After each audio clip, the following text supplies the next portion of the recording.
Dios lo bendiga siempre y bendiga su ministerio. Doy gracias a mi Dios, mi Señor Jesucristo, por haber puerto de su Espíritu en mi hermano pastor y la palabra que le ha dado. Amén. Gloria a ti, Señor, porque en ti confío. Cuida mis hijos, mi nueta, mi madre, mi vida y mi bella familia. De los que participaron de esa cordial bienvenida, seguramente en lo más profundo de su corazón albergaban el deseo de la restauración de la monarquía. Ustedes saben que en el Antiguo Testamento se profetizaba de que un descendiente de David, de la casa de Judá, volvería otra vez a ocupar el cetro y la autoridad, y el imperio romano sería totalmente humillado y destruido. No es que le dieron la bienvenida simplemente porque lo aceptaban como Mesías y nada más, sino que en lo más profundo de su corazón, incluso en el corazón de los discípulos, ellos creían que los romanos en esa semana iban a ser destruidos, humillados y lanzados fuera, y por fin Israel volvería a ser y a recuperar aquella gloria perdida que tuvo en los tiempos del rey David y posteriormente del rey Salomón.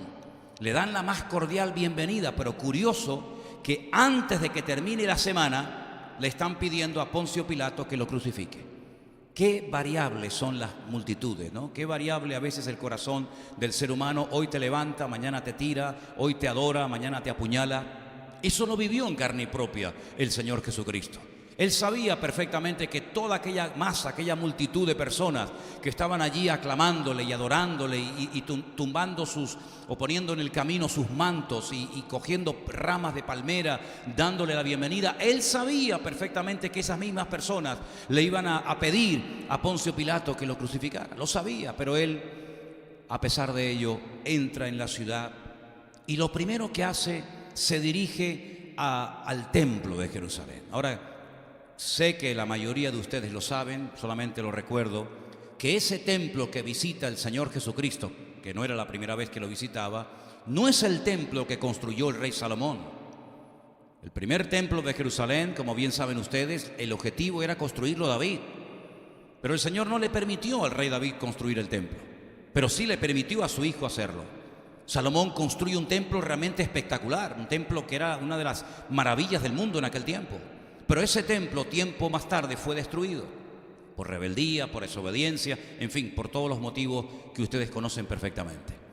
Los babilónicos vinieron de lejanas tierras, sitiaron la ciudad durante muchísimo tiempo y definitivamente le prendieron fuego al templo, lo destruyen, también la ciudad, también las murallas, y son llevados cautivos, muchos de ellos, a Babilonia por 70 años.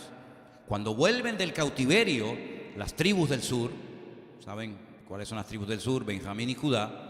Pues dice la Biblia que reconstruyen otra vez el templo.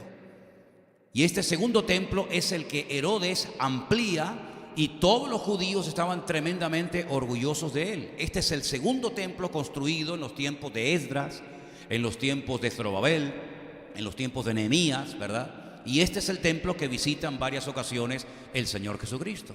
Este es el templo donde él fue con sus padres cuando era niño. Este era el centro religioso de la época. Todos los sacrificios y las fiestas anuales, las obligatorias, pues se celebraban en la ciudad de Jerusalén, en el templo de Jerusalén. Ese templo hoy en día no se puede visitar porque simplemente no existe. Otra vez lo volvieron a destruir, no en este caso los babilónicos, sino los romanos, en el año 70 después de Cristo, en el año 70 de nuestra era cristiana, a través de Tito, el hijo del emperador Vespasiano de Roma. Así que no hay templo en Jerusalén, pero en aquel tiempo el templo de Jerusalén era el orgullo nacional, era el lugar donde los judíos subían supuestamente a adorar a Dios. Y el Señor, cuando entra triunfalmente en la ciudad de Jerusalén, lo primero que hace es ir al templo, a orar, a presentarle sus respetos al Señor, en fin, a lo que fuera. Dice en el versículo 12, y vamos a leer esta porción que no se ha leído esta tarde, en Mateo 21, 12, que Jesús entró en el templo de Dios y echó fuera a todos los que vendían y compraban en el templo, y volcó las mesas de los cambistas y las sillas de los que vendían palomas, y les dijo: escrito está, escuchen bien, escrito está, ahora veremos dónde: mi casa, casa de oración será llamada, mas vosotros la habéis hecho cueva de ladrones. Sin nada que ver. Esto tiene que ser una casa de oración, de comunión, de relación del hombre con Dios y de Dios con el hombre, pero nada más lejos de la realidad. Esto no es una casa de oración. Esto no es un lugar santo. Para ustedes tal vez lo sea, pero esta casa de oración, este templo de Dios, ustedes la habéis convertido en una cueva de ladrones. Sigo leyendo en el versículo 14. Y vinieron a él en el templo ciegos y cojos, y los sanó. Pero los principales sacerdotes y los escribas, viendo las maravillas que hacía y a los muchachos aclamando en el templo y diciendo: Hosana al hijo de David, se indignaron y le dijeron: ¿oyes lo que estos dicen? Jesús le dijo: sí, sí. ¿Nunca leísteis de la boca de los niños y de los que maman perfeccionaste la alabanza? Y termino con el verso 17, que dice: y dejándolos, salió fuera de la ciudad a Betania y posó allí. Qué tristeza tan grande se tuvo que llevar Cristo cuando entra al templo de Jerusalén, lo que tenía que ser casa de oración, un lugar sagrado, y se encuentra que han convertido su casa en un mercadillo, en un lugar donde se compran, como dice aquí, y se venden animales, palomas y otros animales, para supuestamente después presentarlos en sacrificio a Dios. Qué dolor tan grande tuvo que sentir el Señor cuando entra en aquel lugar que había sido diseñado, edificado con tanto esfuerzo y cariño, y se encuentra que aquel lugar, nada más lejos de la realidad, aquello es un desastre, donde hay suciedad, donde hay desorden, donde hay comercio, donde hay negocio. Y el Señor, dice la Biblia, que les recuerda a todos los que estaban allí presentes en aquel momento que ya se había dicho en el Antiguo Testamento, y quiero que leamos ese versículo, y lo encontraba esta tarde, está en Isaías 56, 7, que ese templo, que esa casa, con el paso del tiempo, se tendría que convertir en lo que Él dijo que era, en una casa de oración, en un lugar donde la gente podía subir y estar tranquilos, sin ruidos extraños, sin suciedades, sin desorden, con santidad, ¿verdad? Con una presencia del Señor maravillosa. Pues ya el profeta Isaías en el capítulo 56, versículo 7, mira lo que había dicho. Estamos hablando casi 800 años antes de Cristo, ¿eh? Yo los llevaré a mi santo monte, dice el Señor. Los recrearé en mi casa de oración. Sus holocaustos y sus sacrificios serán aceptos sobre mi altar, porque mi casa será llamada casa de oración para todos los pueblos. ¿Cuántos dicen amén?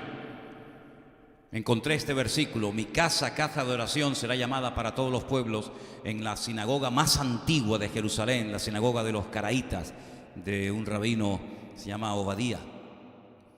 Ellos sabían perfectamente que en aquel lugar no se podían hacer estas cosas.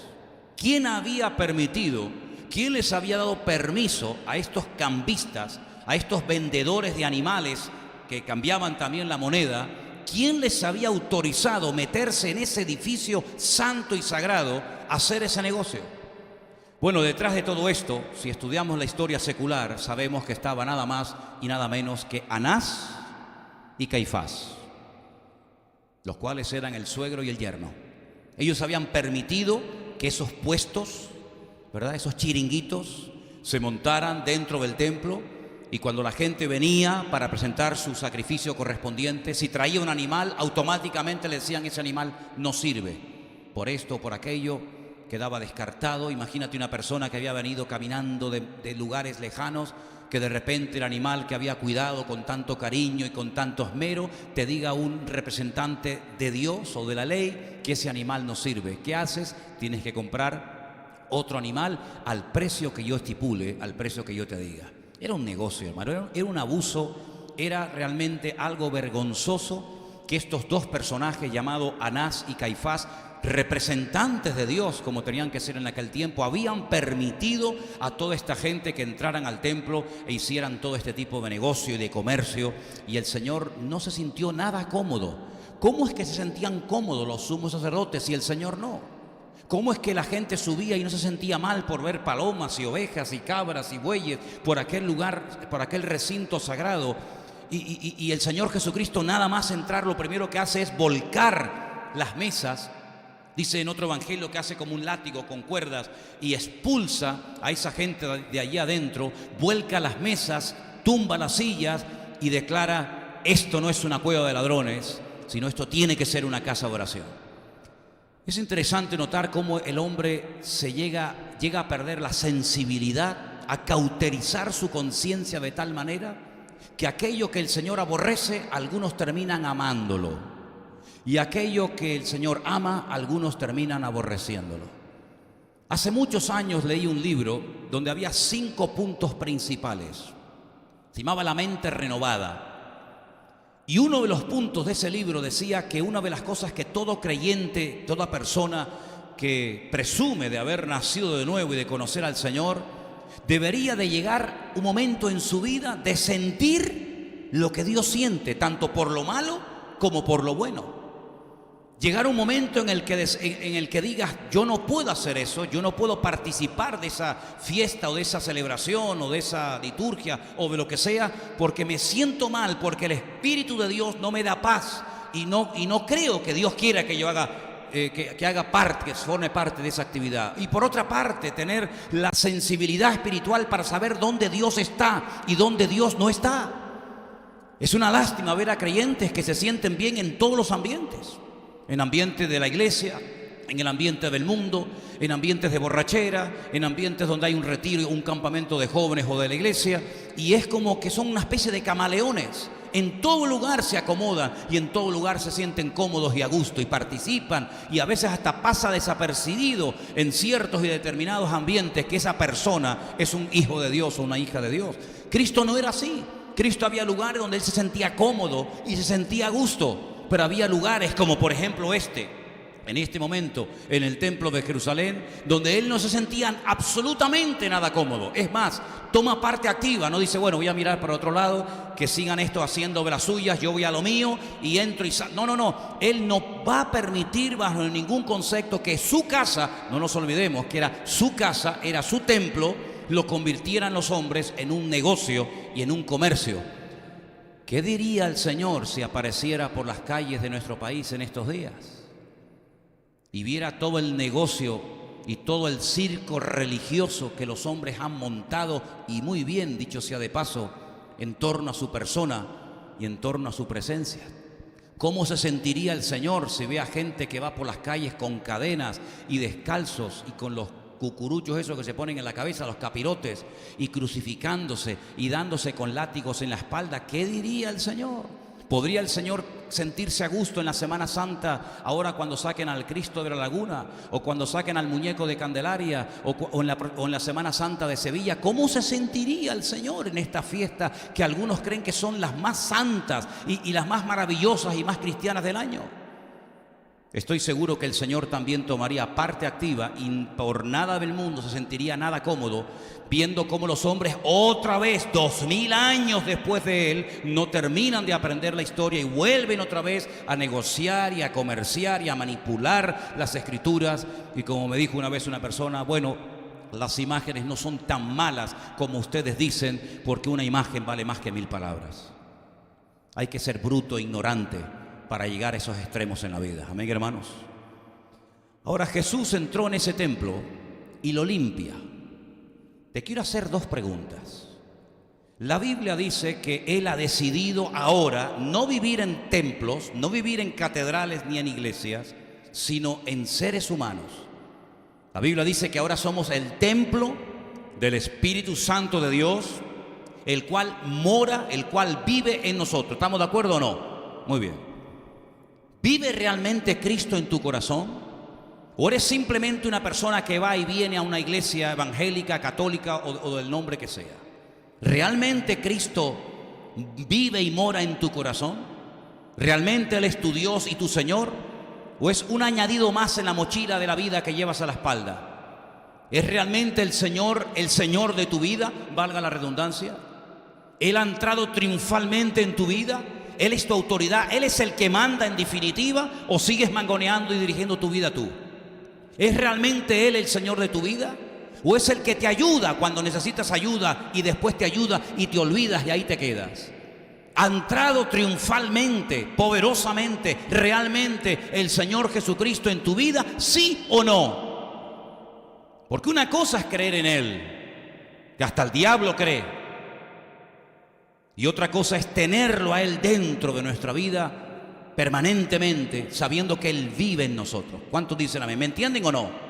Ok, si es así, si Él entra en el templo hace 2000 años y no se siente cómodo, como habéis visto, y no se sienta a gusto, y tiene que expulsar una serie de cosas que no tienen por qué estar allí, porque hay creyentes que dicen que tienen a Cristo en su corazón y no expulsan y echan de su vida actitudes, palabras, pecados y vicios, que si el Señor viniera personalmente y te mirara a los ojos, te diría: ¿por qué si me llamas Señor? ¿Y por qué si te llamas hijo o hija mía? ¿Por qué en tu vida todavía hay cosas que no me agradan? Porque el Señor no entró al templo y miró a otra parte, sino que el Señor entró al templo y lo limpia de adentro hacia afuera. Los seres humanos, incluso en algunas congregaciones, son expertos en intentar cambiar la apariencia de la gente, en medir la santidad de la gente y sobre todo de las mujeres por la largura del cabello o por la forma como visten. Y miden la santidad por cómo visten o cómo no visten, o cómo caminan o cómo no caminan. Y podemos cambiar. De hecho, hay gente que cambian por fuera, porque por fuera es mucho más fácil que cambiar por dentro. Pero el Señor no solamente viene, en algunos casos por supuesto que sí, a cambiar nuestra apariencia exterior, sino que viene a cambiar nuestro corazón podrido y destruido por el poder del pecado. El Señor viene a echar fuera lo que Él no permite que esté dentro. Vuelvo a hacer la pregunta: ¿cómo es posible que hay personas que se llamen cristianos y vivan en pecado? ¿Y cómo es posible que nos llamemos cristianos y digamos que Él está dentro de nuestro corazón y no nos sintamos mal por algunas cosas que hacemos, tocamos, vemos o sentimos? Ahí hay una dicotomía, ahí hay algo que no encaja, ahí hay algo que no funciona. Porque el Señor, cuando entra al templo, lo primero que hace es lo limpia. Y creo que lo primero que quiere hacer el Señor en cada uno de nosotros es limpiarnos de adentro hacia afuera. Y no decir: bueno, ahora voy al culto, pero sigo siendo un borracho, o sigo siendo un mujeriego, o sigo siendo un homosexual, o sigo siendo un ladrón, o sigo siendo... no sé, ponle el adjetivo que quiera. Yo sé que hay en algunas iglesias que se pueden hablar de ciertos y determinados pecados, pero ya parece que otros no se pueden tocar. Mira, aquí tocamos todos los palos habidos y por haber, como en el flamenco, ¿sabes? Y llamamos al pecado como Dios lo llama, pecado y punto. Y no hay ni pecado venial, ni mortal, ni blanco, ni negro, ni bueno, ni malo, sino que lo que es pecado y punto. Te guste a ti o no, porque no predico para agradar tus oídos. No predico para caerle bien a ustedes. A estas alturas de mi vida y con la edad que tengo, créame que me da exactamente igual lo que la gente diga, si le gusta o no le gusta el mensaje. La Biblia nos enseña en su palabra que cuando el Señor entró en el templo lo limpió. ¿Y cómo es posible que hay personas que no se dejen limpiar y tratar por el Señor cuando llevan años y años viniendo a la iglesia, escuchando cientos de mensajes y de predicaciones y de exposiciones de la palabra de Dios? A lo mejor no es que esté dentro. A lo mejor tú crees que lo tienes en tu vida, pero hace mucho tiempo que se mandó a mudar y no sabes ni dónde lo has perdido. Porque la Biblia nos cuenta que hasta sus propios padres llegó un momento en su vida en el que perdieron a su hijo y no se habían dado cuenta. Y cuando María le pregunta a su marido José: ¿dónde está el niño? José dice: no sé, pensé que estaba contigo. Y la madre le responde probablemente: pues yo también pensé que estaba contigo. Al final ni con el padre ni con la madre lo hemos perdido, y tienen que dar marcha atrás en una de estas fiestas que se celebraba en Jerusalén en el templo y reconocer que lo han perdido. Se han despistado, se han distraído. Uno creía que lo tenía el otro lo tenía uno, y la realidad es que el niño se quedó en Jerusalén. Cuando llegan, ¿dónde lo encuentran? En el templo, hablando allí con los sabios de la época, haciéndole preguntas difíciles y respondiendo cosas que les dejaba con la boca abierta. Y hay personas que a lo mejor han perdido la presencia del Señor y no se han dado cuenta. Pero es que no creas que es el primer caso, es que ya también en la antigüedad hubieron personas que jugaron y coquetearon tanto con el pecado que se acostumbraron a jugar de una manera u otra, y dice la Biblia que no se había dado cuenta que el Espíritu del Señor se apartó de él y pensaba que aún podía hacer lo que le daba la gana y el Señor está con él. Y le pasó a Sansón y le pasó a Saúl. Claro, algunos dirán, bueno, pero eso era el Antiguo Testamento. Pues venga, vámonos al Nuevo. A algunos que les gusta mucho el Nuevo o el Antiguo cuando les conviene. Y la iglesia de la Odisea, la iglesia de la Odisea, de hermanos nuestros en la fe, la iglesia de Vida Nueva en la Odisea, ¿la conocen? No, yo tampoco. La iglesia de la Odisea, capítulo 3 de Apocalipsis, no eran cristianos, no eran nacidos de nuevo, no eran bautizados en agua, no creían en el Padre, Hijo, el Espíritu Santo, igual que nosotros. Pero en vez de en Santa Cruz de Tenerife, se reunían en un lugar llamado La Odisea, en Turquía. He aquí yo estoy a la puerta y llamo. Si alguno oye mi voz y abre la puerta, entraré a él y cenaré con él y él conmigo. Habían perdido la gloria, la presencia del Señor, y no se habían percatado, no se habían dado cuenta de ello. ¿A quién le cantaban entonces? ¿A quién le estaban celebrando el culto? Si el Señor estaba fuera en la puerta, de una forma metafórica, ¿verdad?, tocando y llamando, ¿a quién le cantaba esa gente? Y encima dice, si alguno oye mi voz. Yo creo que ya algunos ni oían la voz de Dios. Estaban tan sordos, estaban tan cauterizadas sus conciencias, estaba tan petrificada el alma de algunos allá adentro, que ni siquiera se habían dado cuenta de que ya el Señor no estaba en el culto. Pero el Señor llama y dice, si alguno todavía tiene interés. ¿Te das cuenta cómo podemos decir que somos cristianos y haber perdido el escudo por el camino, o la espada, o el yelmo, o la coraza? ¿Te das cuenta cómo si no cuidamos nuestra salvación con temor y con temblor? Puede ser que seas como una vela humeante donde un día ardió el fuego, pero que ya no arde nada. Yo estoy plenamente convencido de que a los cambistas del templo no les hizo ninguna gracia tener que dejar el negocio porque Cristo los había expulsado. ¿Creen ustedes que dijeron, gracias Señor, por fin viene alguien a cantarnos las 40, a decirnos las verdades como puño? Gracias Señor. Estoy seguro que al arrogante y soberbio de Anás y de Caifás, que iba con un bastón dándole golpes a la gente porque no permitía que se le acercaran, porque era tanta la santidad y la unción y la autoridad que tenía, que así cuenta la historia que eran, pues estoy seguro que no les hizo ninguna gracia ver a Jesús que entrara al templo y le rompiera así en media hora todo el negocio de años. Además, no se olviden, era la Pascua. Miles y miles y miles de judíos habían venido de todas partes del país y del extranjero a celebrar la Pascua, y ahora llega este carpintero de Nazaret que no sabemos quién es y nos rompe todo el negocio. ¿Pero qué se ha creído este hombre? A nuestra carne no le va a hacer ninguna gracia que el Espíritu de Dios nos convenza y nos limpie de adentro hacia afuera. A nuestra carne no le va a hacer ninguna gracia de que le diga el Señor, eso no me agrada, eso tienes que dejarlo, eso tienes que echarlo de tu vida. Estoy seguro que a nuestra carne no le va a hacer ninguna gracia. Pero el objetivo nuestro, ¿cuál es? ¿Agradar a la carne o agradar a Dios? Si tu objetivo es agradarte a ti mismo, este lugar no ha sido creado, diseñado para ti. Aquí te vas a sentir muy mal. Te lo digo de antemano. Si tú lo que quieres es pecar el viernes y el sábado y venir el domingo con cara de niño bueno, aquí te vas a sentir muy mal. Porque puede ser que a lo mejor un mensaje sea de información, histórico y tal, y aprendas muchas cosas, pero tarde o temprano te vas a sentir muy mal. Porque hay cosas que vas a tener que dejar sí o sí. Si quieres ir en serio con Dios. Si no quieres ir en serio con Dios, pues, en fin, tendrás que montarte tu vida a tu manera. Pero vemos que el Señor entró y lo primero que hace es limpia el templo. Ahora, los que habéis estado allí conmigo en Israel en varias ocasiones, sabéis perfectamente que muy cerca del templo, casi pegado, podríamos decir, había y existe todavía un estanque enorme que se puede visitar, que es el famoso estanque de Betesda, donde dice en Juan capítulo 5 que había multitud de enfermos.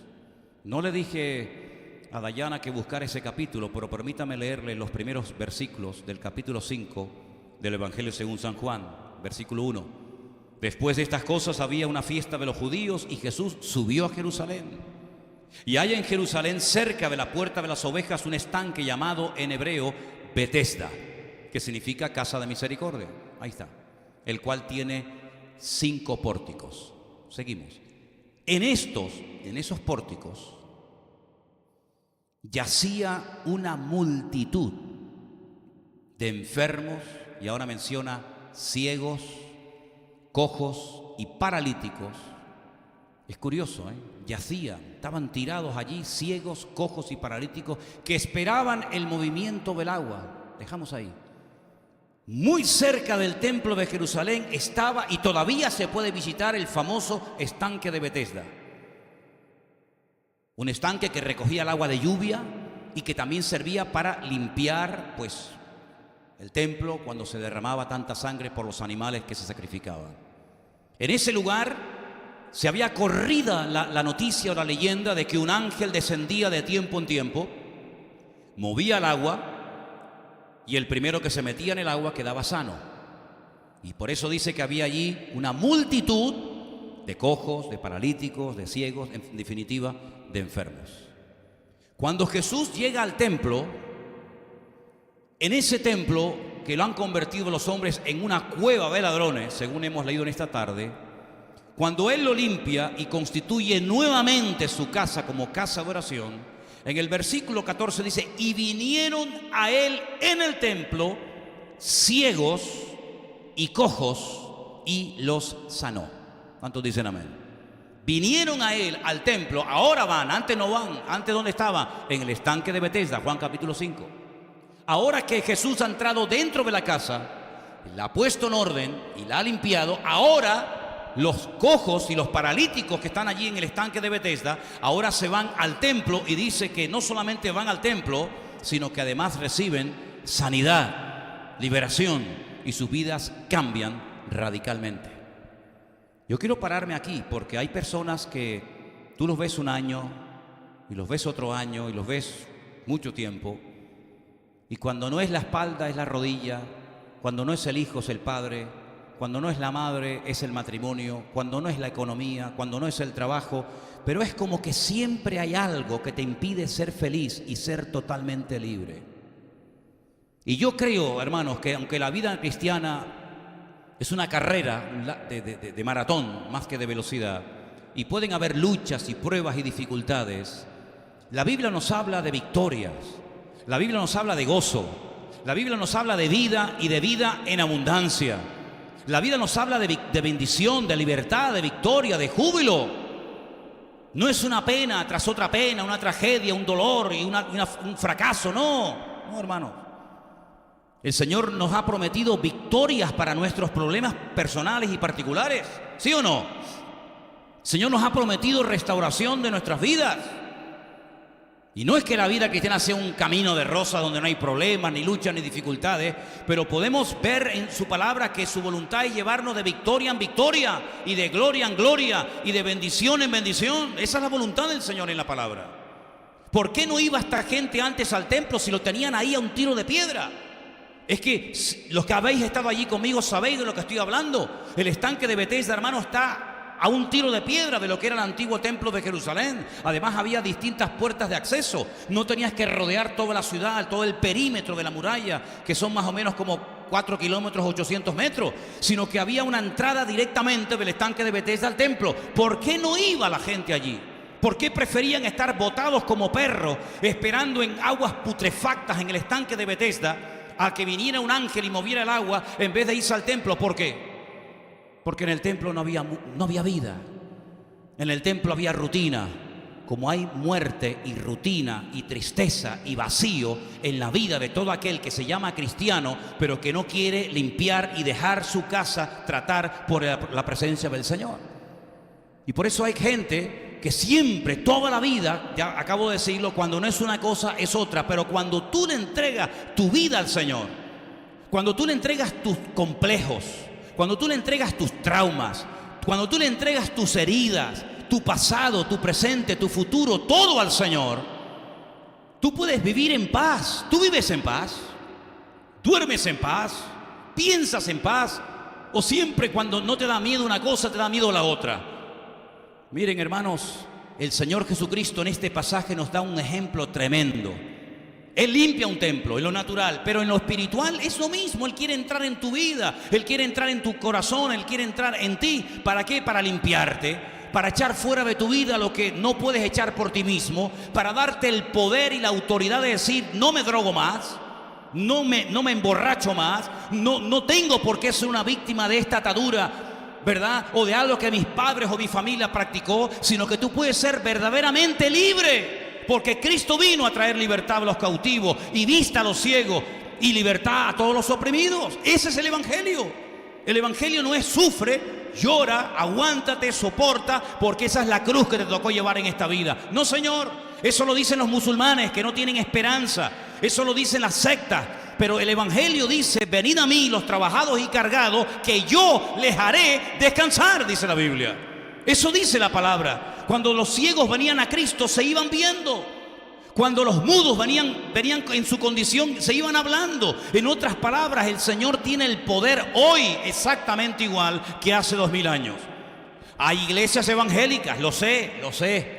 De esto sé un poquito, Hay iglesias evangélicas que dicen que ya los milagros hoy en día no existen. Pero es que a mí me da exactamente igual lo que digan los demás. A mí nadie me puede decir que Cristo no sana porque Dios me sanó a mí.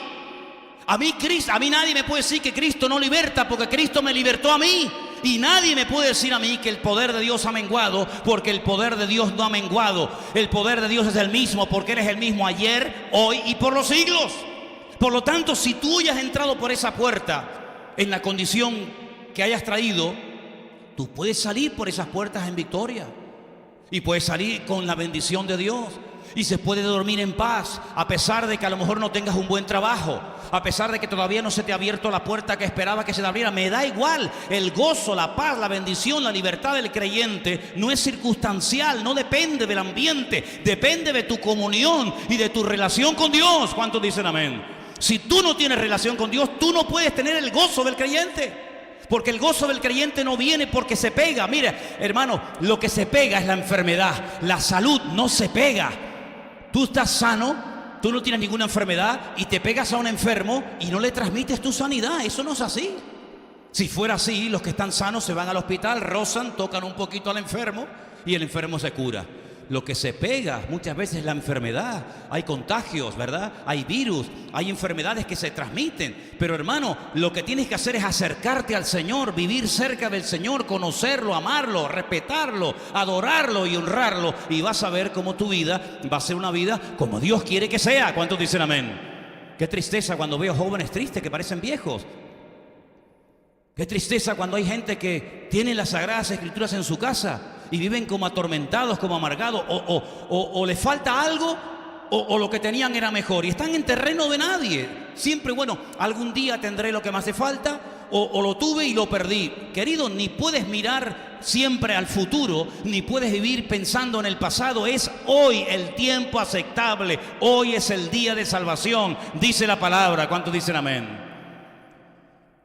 ¿Dicen amén o no? Vale. Los paralíticos, los ciegos suben al templo, se sanan así, solos. Y entonces dice la Biblia que vienen los de siempre, los aguafiestas, los religiosos que ni viven ni dejan vivir, los que no se gozan, pero tampoco dejan gozar a los demás. Dile que se callen, dile que guarden el protocolo. Ya lo han guardado mucho tiempo, ya han vivido una vida religiosa demasiado tiempo. Ha llegado un tiempo nuevo, un refrigerio. Y les comienza a mencionar las Escrituras. Jesús les dice: nunca leísteis, me da la impresión de que no, de la boca de los niños y de los que maman perfeccionaste la alabanza. ¿Has visto a un niño pequeño dormir? ¿Habrá algo que transmita más paz y más dulzura que un niño dormir? Permítame, hasta se mea de gusto el niño. ¿Sí o no? Es una cosa impresionante. El niño no duerme diciendo: a ver, las 28 de abril, ¿quién va a ganar? ¿La izquierda, la derecha? Tendrá que pactar el PP y mañana entonces si Trump invade Corea del Norte, ay, no puedo dormir. El niño se duerme y duerme a pierna suelta. No le preocupa nada, porque sabe que cuando llora, ahí le enchufan la bendición, ¿no? Niños no tienen ningún tipo de preocupación alguna, porque Jesús dijo, si no os hacéis como niños, no podéis entrar en el reino de los cielos. Siempre pensando, siempre, ¿qué pasará? ¿Y qué no pasará? ¿Y si tengo? ¿Y si me llama mañana? Y miren, hermanos, el Señor Jesucristo está vivo. ¿Cuántos dicen amén? El próximo domingo vamos a celebrar la resurrección de Cristo. ¿Saben lo que significa que Cristo esté vivo? ¿Saben lo que significa eso? Que no hemos perdido el tiempo y que nuestra fe no es una fe ciega ni es una fe absurda, sino que estamos en el verdadero, en Jesucristo. Imagínense por un instante que Cristo en esta semana lo llevan a la cruz, lo crucifican, lo matan, lo destruyen, lo meten en el sepulcro y ahí se queda. Los que hemos ido a Jerusalén, los que hemos ido a Israel unas cuantas veces, iríamos a ver una tumba, pero una tumba donde estuvo o donde todavía permanecen los restos, entre comillas, de uno que fue muy bueno, que hizo muchos milagros, pero que ahí se quedó. Lo he dicho muchas veces. Una vez visitando el jardín de la tumba, una hermana me dice, hermano, ¿y qué venimos a ver aquí? Y le dije, aquí, nada, una tumba vacía. No nos hemos equivocado de tumba. No es que no estuvo ocupada, sino que sí estuvo ocupada, pero mi Señor Jesucristo resucitó al tercer día. Y yo creo que Jesucristo murió conforme a las Escrituras, y creo que el Señor Jesucristo resucitó al tercer día. Si no lo creyera, ustedes tendrían que buscarse otra iglesia u otro pastor, porque yo no hago propaganda de muertos. Yo no tendría ninguna autoridad para decirles que Él te puede sanar, que Él te puede cambiar la vida, que tu matrimonio tiene esperanza y remedio, que tus hijos pueden ser transformados. No tendría ninguna autoridad moral, y mucho menos espiritual, para ofrecerte promesas que no se van a cumplir. Porque dice la Biblia que los muertos, escúchalo bien, los muertos no tienen poder para hacerte daño, ni tienen poder para hacerte bien. Y por eso cuando aquella mujer fue temprano a la mañana y vio la tumba aparentemente profanada, donde no estaba el Señor, ella lloraba. Pero un ángel le dijo, María, no llores, no busques entre los muertos al que vive, porque ha resucitado. Miles, millones de personas siguen buscando la respuesta en los muertos. Y van para que les tiren las cartas y para que le lean las manos y para que le hagan no sé qué vaina, para que el abuelito, la abuelita, el tío y el sobrino y sabe Dios quién le resuelva la vida. Pero el Señor nos dice, no me busques entre los muertos, porque te vas a equivocar, vas a perder el tiempo. El Señor no está muerto, Él ha resucitado de la tumba. Y aquí que vivo por los siglos de los siglos, amén. Y por eso al que le hemos cantado estas alabanzas en esta tarde no es a un muerto, sino es al Señor Dios Todopoderoso, que está aquí con nosotros, y no solamente aquí, sino dentro de los corazones y de las vidas que le han invitado a que entre a morar en sus corazones. Hace unos cuantos siglos atrás, 3 barcos de vela salieron del sur de España rumbo a lo desconocido. Llegaron a un lugar donde lógicamente había población, se establecieron allí y no solamente llegaron, sino que intentaron transmitir un mensaje, entre comillas, cristiano. Siglos más tarde, aquellos colonizadores o conquistadores fueron expulsados, se tuvieron que volver de donde habían salido, pero dejaron allí unas cuantas cosas, pero una de las peores cosas que dejaron fue la religiosidad muerta y vacía, que no había funcionado en España ni en Europa. Y mientras Europa avanzaba, porque en otros países como Suiza, como Alemania, etcétera, etcétera, había personas que habían descubierto el poder de Dios a través de las Escrituras, los españoles se quedaron con la religión, que la transmitieron y la transportaron allí. Y es una tragedia ver hoy en día que en esas naciones la gente sigue adorando cosas que aquí no funcionaban, pero que allí las han adoptado como si fueran las mejores del mundo. Pero gracias al Señor, que en medio de tanta ignorancia y en medio de tantas tinieblas, un día alguien nos vino a anunciar no un evangelio diferente, sino el evangelio verdadero, que no se nos había transmitido. El Evangelio a través de Jesucristo, no a través de nuestros méritos, no a través de nuestras buenas obras o acciones, sino a través de los méritos de la sangre de Jesucristo. Porque esa última semana de Cristo en Jerusalén se estaba celebrando una de las fiestas más bonitas y más importantes del calendario religioso, que está a punto de celebrarse ahora en Israel, si no la están celebrando ya, y es la fiesta de Pesaj, la fiesta de la Pascua. ¿Y qué se recordaba en aquella fiesta? Lo dijimos el jueves, la liberación de la esclavitud en Egipto. Fundamentalmente era eso. Pudieron salir de la esclavitud en Egipto, el faraón fue derrotado, la idolatría del faraón fue humillada, cruzaron el Mar Rojo, entraron por el desierto, finalmente llegaron a la tierra prometida, y todo ese milagro, todas esas maravillas y proezas se recuerdan en estos días. Bueno, pues el Señor Jesucristo en esa época decidió subir a Jerusalén, como buen judío que era, a traer libertad, pero no a un pueblo solamente, sino a traer libertad a todas las naciones, pueblos y lenguas y tribus del mundo, a través de la sangre que Él derramaría en la cruz. Porque aquellos animales que se sacrificaban allí no podían traer libertad a la gente. Si hubieran traído, con que mataran uno ya era suficiente, pero había que matar y matar y matar, un año, otro año, una generación y otra generación, y además encima, para colmo, hoy en día con la gran tragedia y dolor de que ni siquiera ya puedes presentar sacrificios, porque al no haber templo, ¿dónde rayos vas a presentar el sacrificio? Pero gracias al Señor que nosotros hemos entendido el Evangelio. Si en esta tarde entre nosotros hay alguna persona que ha sido católico, que ha sido religioso durante años, pero tú no tienes a Cristo en tu corazón, lo tienes en el crucifijo en la habitación, lo tienes aquí en la estampita en el bolsillo o en la cadena del cuello, pero nunca has invitado a Cristo a que entre en tu corazón. Este lugar se abrió hace 18 años para decirle a la gente cuál es el camino verdadero. Y el camino verdadero tiene nombre, no es Vida Nueva, el camino se llama Jesucristo. Vida Nueva predica y habla de Él, pero no es el camino. Nosotros simplemente somos un medio, un instrumento que Dios utiliza para llevar a la gente a los pies de Cristo, para que entiendan que sin Cristo no hay salvación y no hay esperanza.